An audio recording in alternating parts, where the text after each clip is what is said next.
क्या तुम एनडीए की तैयारी शुरू करना चाहते हो, वो भी बिना किसी कोचिंग के? तो टेंशन मत लो यार। आज मैं बताऊंगा step by step road map और स्ट्रेटेजी, जिससे तुम घर बैठे ही यार एनडीए का एग्ज़ाम क्लियर कर सकते हो, वो भी बिना किसी कोचिंग के। और हाँ, इस वीडियो को एंड तक ज़रूर देखना, क्योंकि एंड में मैं तुम्हें एक ऐसी बात बताऊंगा जो कि 90% ऑफ द एस्पिरेंट्स को पता ही नहीं होती है, एंड वो यार इसी वजह से फेल कर जाते हैं। अगर वो बात यार तुम्हें पता होगी तो तुम यार एनडीए का एग्ज़ाम इजीली क्लियर कर लोगे। हाय, वेलकम टू द चैनल। मैं हूँ इंडिया सक्सेस मेंटोर, तुम्हारा दोस्त और गाइड। और आज मैं बताऊंगा कि कैसे तुम लोग भी सेल्फ स्टडी करके एनडीए का एग्ज़ाम क्लियर कर सकते हो। तो यार चलो शुरू करते हैं। क्या तुम्हें एनडीए के एग्ज़ाम के बारे में पता है? नहीं पता? तो यार चलो जानते हैं। एनडीए के एग्ज़ाम में दो चीज़ें होती हैं, दो पेपर होते हैं। एक है पेपर होता है मैथ्स का, दूसरा पेपर होता है हमारे जीएटी का। ठीक है। मैथ्स के एक पेपर में 120 सवाल आते हैं। हर सवाल 2.5 मार्क्स का होता है, यानी कि टोटल नंबर कितने बने? 300 मार्क्स। अब इसी में क्या है ना भाई, नेगेटिव मार्किंग भी होती है। नेगेटिव मार्किंग होती है -0.83 की। ठीक है। एंड तो इसी वजह से इसकी कट ऑफ जाती है 75 मार्क्स। भाई कई बच्चों से 75 मार्क्स नहीं लेके आ जा सकते 300 में से। वही बात करते हैं तुम्हारा क्या बोलते हैं जीएटी में। भाई जीएटी में होते हैं 150 क्वेश्चन। हर क्वेश्चन का मार्क्स होता है 4 मार्क्स। एंड याद रखना, टोटल मार्क्स लेते हुए 600 मार्क्स।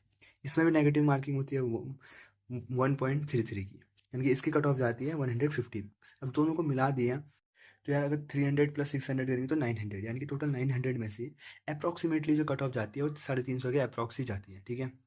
अगर तुम्हें यार एग्ज़ाम क्लियर करना है, इंडिया का एग्ज़ाम क्लियर करना है, तो यार मैं तुम्हें एक सिंपल सी स्ट्रैटेजी देता हूँ कि यार तुम जीएटी में थोड़ा सा ज़्यादा ध्यान दे दो, ताकि तुम जीएटी में 300 प्लस मार्क्स स्कोर कर सको। ठीक है। एंड मैथ्स में भी टाइम देना, ताकि तुम 100 प्लस मार्क्स स्कोर कर सको। क्योंकि देखो, मैथ्स में अगर तुम ज़्यादा टाइम दोगे और जीएटी में कम दोगे, तब भी तुम्हारी कट ऑफ क्लियर नहीं होगी। और अगर तुम जीएटी में ज़्यादा टाइम दोगे और क्या बोलते हैं मैथ्स में थोड़ा कम टाइम दोगे, तो तब भी तुम्हारी कट ऑफ क्लियर नहीं होगी।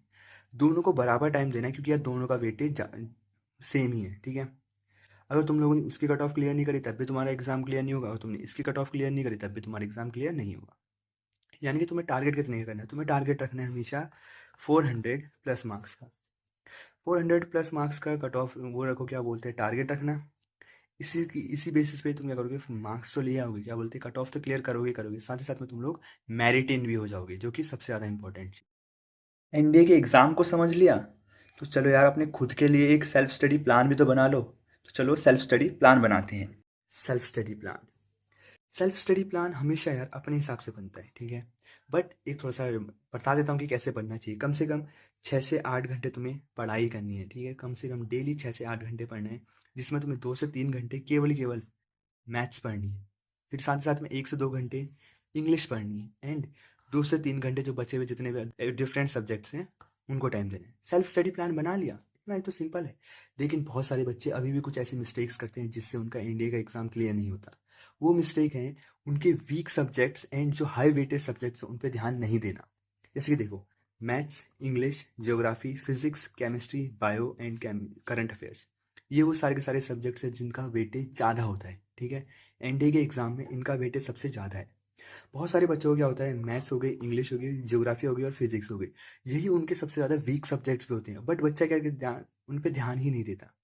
लास्ट में जब वो प्रिपरेशन करता है, सेल्फ स्टडी प्लान तो बना लिया, लेकिन यार इन पे ज़्यादा ध्यान दिया ही नहीं। अगर तुम्हारे मान लो इनके अलावा कोई भी स्ट्रॉन्ग सब्जेक्ट्स हैं, उनको थोड़ा सा साइड करो। इन 4 सब्जेक्टों पे ज़्यादा ध्यान दो। कौन कौन से? Maths, English, geography and physics. ये सारे के सारे वो सब्जेक्ट्स हैं जिनका वेटेज भी ज़्यादा है। एंड ये बहुत मोस्ट ऑफ द 90% स्टूडेंट्स के क्या होते हैं, वीक सब्जेक्ट्स होते हैं। इन पर ज़्यादा ध्यान दो। एंड देखो फिर यार तुम्हारा इंडिया का एग्ज़ाम कैसे क्लियर नहीं होता। अब तो सेल्फ स्टडी प्लान भी बना दिया है। सेल्फ स्टडी प्लान का तब तक फ़ायदा नहीं है जब तक हमें यही नहीं पता हो कि हमें कौन कौन सी बुक से पढ़ना चाहिए। तो चलो यार बुक्स के बारे में बात करते हैं। यार मैथ्स के लिए तुम्हें कौन कौन सी बुक्स की ज़रूरत है? मैथ्स के लिए तुम्हें ज़रूरत है एनसीईआरटी की, जो कि 9th से लेके वो भी 12th तक।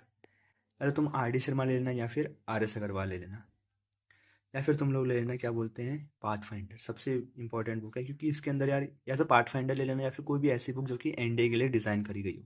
इसके अंदर तुम्हें क्वेश्चंस मिल जाएंगे, कॉन्सेप्ट्स मिल जाते हैं, एंड प्रीवियस ईयर क्वेश्चन भी मिल ही जाते हैं।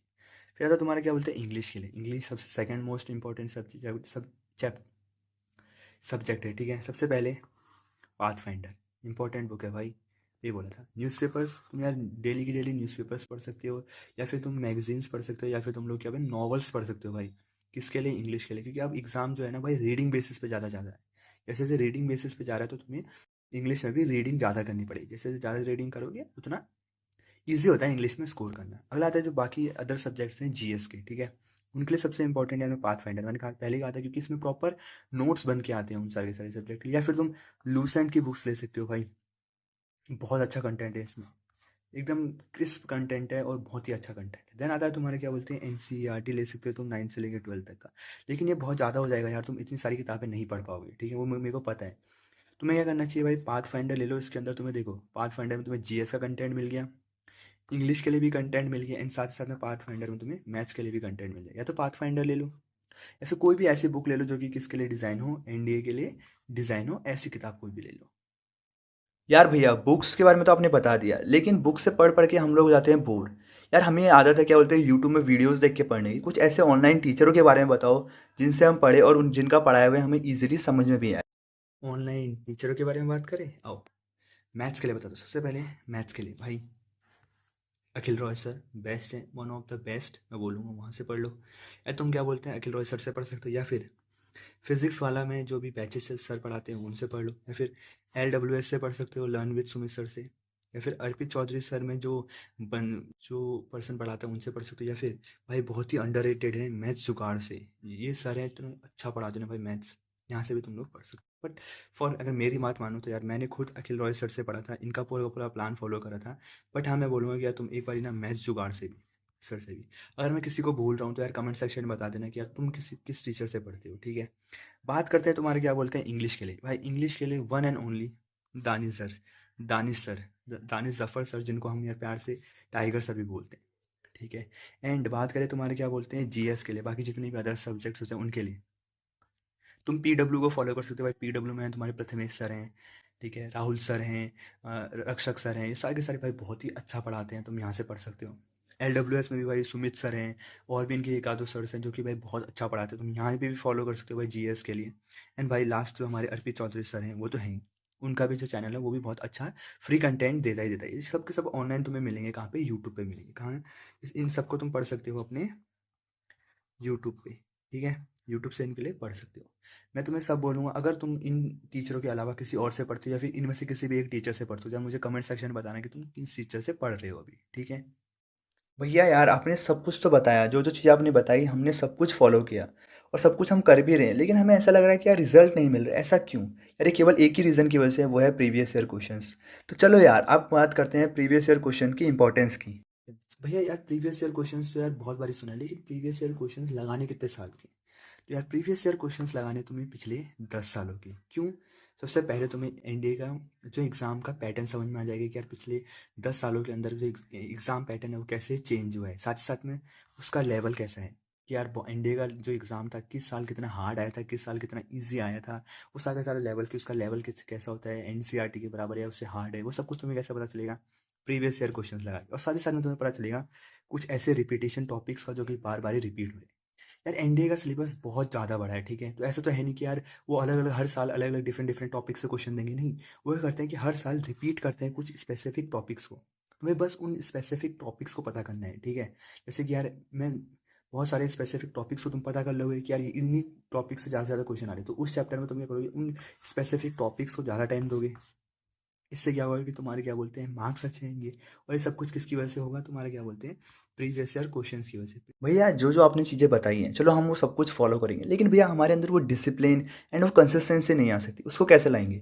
चलो आओ बताता हूँ। डिसिप्लिन बनाना है तो केवल 3 चीज़ों के ऊपर काम करना है बस। पहले अपने जो स्टडी आवर्स है उनको फिक्स्ड कर दो कि यार मैं एक दिन में 6 से 8 घंटे पढ़ूंगा ही पढ़ूंगा, चाहे कुछ हो जाए, ठीक है, 6 से 8 घंटे पढ़ना ही है। साथ ही साथ में कोई भी एक टॉपिक है उसको छोटे छोटे गोल्स में डिवाइड कर दो। जैसे कि टॉपिक का नाम मान लो परमुटेशन एंड कॉम्बिनेशन है, तुमने आज टारगेट बना के रखा कि यार भाई आज का जो छोटी जो परमुटेशन वाला जो पार्ट है, इसको मैं आज क्या बोलते हैं इसके सारे सारे क्वेश्चंस खत्म कर दूंगा और इसका पूरा का पूरा कॉन्सेप्ट समझ जाऊंगा। जैसे तुम ये करोगे तुम्हें एक सेंस ऑफ एकम्प्लिशमेंट आएगी, खुशी होगी, ठीक है। इससे क्या होगा तुम्हारी थोड़ा सा पढ़ाई की तरफ और झुकोगी। साथ ही साथ में क्या होगा, डेली के टारगेट्स बनाना। जैसे कि मान लो डे के अकॉर्डिंग अपने टारगेट्स बनाना, ठीक है, डेली के टारगेट। जैसे कि आज तुमने टारगेट्स लेकर मैं मैथ्स पढ़ूंगा, इंग्लिश पढ़ूंगा, फिजिक्स पढ़ूंगा एंड ज्योग्राफी पढ़ूंगा, ठीक है। एग्जांपल्स, मैथ्स में तुमने बोला परम्यूटेशन एंड कॉम्बिनेशन का, मैंने परम्यूटेशन वाला पार्ट आज पूरा का पूरा फिनिश करना है। जैसे ही फिनिश करना उसको टिक कर दो कि आज फिनिश कर दिया। फिर इंग्लिश में मैं आज बात करी कि यार मैं रीडिंग करूंगा एंड प्रैक्टिस करूंगा, वो कर ली, उसको टिक कर दो। फिजिक्स में मैंने बोला कि यार इस पहला चैप्टर है, उसके मेरे को प्रीवियस ईयर क्वेश्चंस लगाने हैं, मैंने लगा लिए तो उसको टिक कर लिया। वैसे ज्योग्राफी में सेम करा। जैसे तुम ये सब कुछ करने लगोगे, तुम्हारे अंदर तुम देखना कि यार बहुत सारे चेंजेस आने लगे हैं। क्यों? क्योंकि तुमने एक डिसिप्लिन में रह के तो, और तुम्हारी क्या होगा, कंसिस्टेंसी बनती रहेगी जब तुम इन 3 चीज़ों को केवल फॉलो करने लगोगे तब। पढ़ पढ़ के बोर हो गए हो तो यार ये लो तुम्हारे लिए एक छोटी सी मोटिवेशन।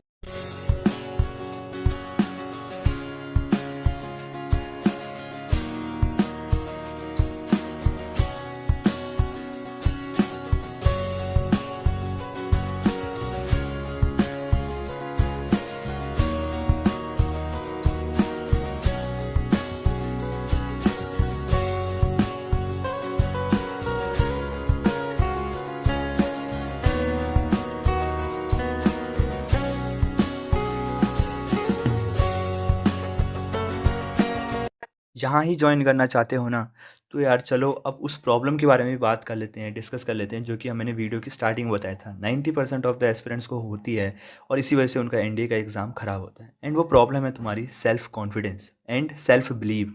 उन लोगों को अपने ऊपर सेल्फ कॉन्फिडेंस ही नहीं होता एंड सेल्फ बिलीव ही नहीं होता कि वो एनडीए का एग्ज़ाम क्लियर कर पाएंगे। अगर तुम्हें अपना सेल्फ कॉन्फिडेंस बढ़ाना है तो यार अपनी कॉपी में हमेशा 2 चीज़ें लिख के रखना।